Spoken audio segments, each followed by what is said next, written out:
Good morning, scholars. Today's story is How I Met My Monster.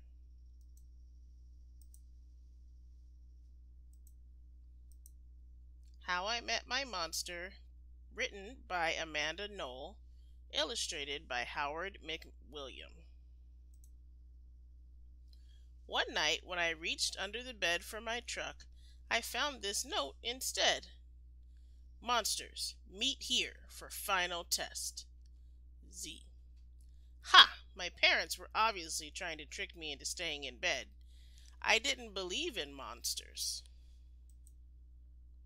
So I crumpled the paper, grabbed my truck, and zipped over to my garage. I heard some creaking and rumbling, but I wasn't scared. Our house always made noises at night. But then a voice under the bed scolded, "Stop that stomach rumbling! The child will hear you!" Voices? Stomach rumbling? If this was part of my parents' trick, it was pretty cool. I peered into the inky blackness. 5 pairs of eyes blinked back. "See? Now he knows we're here," the voice sighed. "One of you has broken monster rule number 1. Maintain the element of surprise." This is no trick, I thought. There are monsters under my bed. A long-necked yellow monster slid out, followed by 4 little monsters. "Rule number 2, the yellow one instructed. Never block the bed. All of you, scoot over." Hey, I realized, that one must be their teacher. I sat up straight, mesmerized by the monster parade shuffling across my bedroom. "That's better," the teacher monster said. "Access to the bed is clear. Now who knows rule number 3?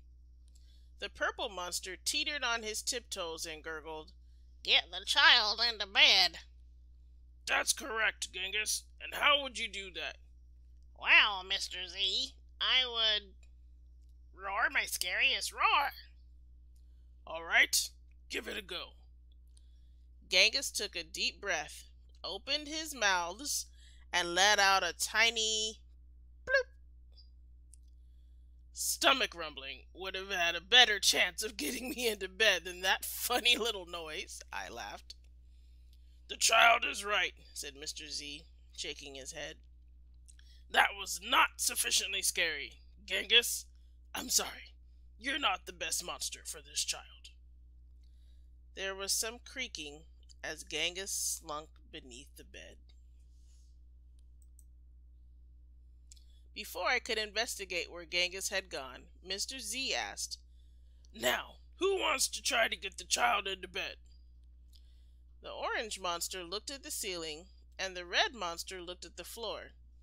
Only the green one looked at me. First he stared at my toes and started drooling. Then he took a step toward me, and I heard that rumbling noise again. I sprang into bed so he couldn't get my feet. Mr. Z blinked. "Very unconventional, Gabe. Your stomach gurgles seem to be what this child needs." What I needed was to make sure this little Gabe monster didn't eat my toes. "Right, you 3. The child is now in bed," said Mr. Z. "As every monster knows, the ultimate objective is rule number 4. Who can tell me what that is?" The orange monster bounced and squeaked, "Keep the child in bed until it falls asleep." "Correct, Morgan. And how would you accomplish that?" "Shadow puppets! Shadow puppets!" she squeaked again. Gabe whistled through his nose, and I snickered, but Mr. Z said, "Interesting idea. Try it." Morgan hopped onto my night table and flailed her arms near my lamp. Silly shadows blobbed onto the wall, and a cloud of fluffy fur tickled my nose. "Achoo!" "Morgan, stop at once," Mr. Z ordered. "You're supposed to scare him, not make him sneeze. I'm sorry, but you're not a match either." Morgan's arms flopped to her sides, and she scuttled under my bed. There was some more creaking, and Morgan was gone. After all that sneezing, I really needed a tissue.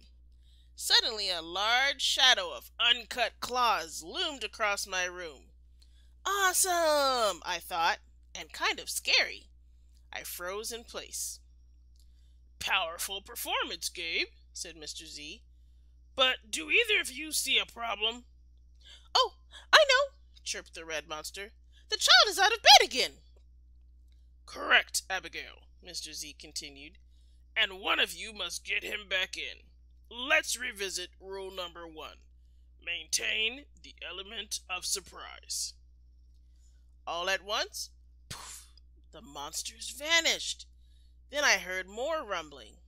Were they hiding in my closet making noises to scare me? Ha! No, it was only my stomach grumbling. All this excitement was making me hungry. I tiptoed past the closet and peeked out the door. So far, so good. No monsters. Then I stepped over the squeaky stair and sneaked down into the kitchen. As I reached into the pantry, I heard some chattering behind me. I sure hoped it wasn't that toe-loving Gabe. I yanked open the fridge. Ha! It wasn't Gabe. It was just the red monster shivering on the shelf. Found you! I laughed. Nice try, Abigail, said Mr. Z. But this isn't working. You're not the right monster for this child. But Mr. Z, she whined, it's not my fault he's not scared of me. I'm sorry, Abigail. Let's go. Abigail clumped behind Mr. Z. When I heard the creaking, I knew she was gone. I grabbed some crackers and headed upstairs, wondering if Gabe was gone too.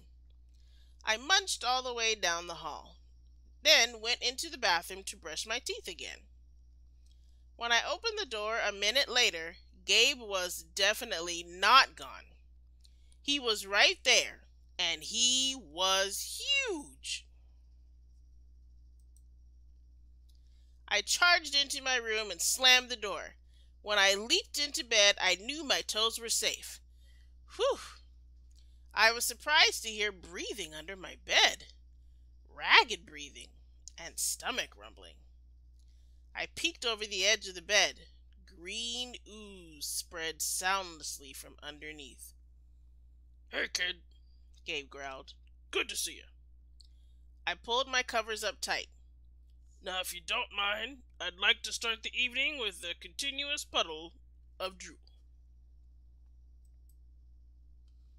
Then the bed quivered as Gabe unfurled his spiked tail. Well, this looks quite promising, Mr. Z noted. When I heard some more creaking, I knew Mr. Z was gone.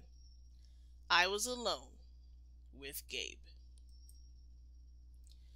Gabe loomed over my bed and began sharpening his uncut claws on my bedpost. How'd you get so big? I gasped.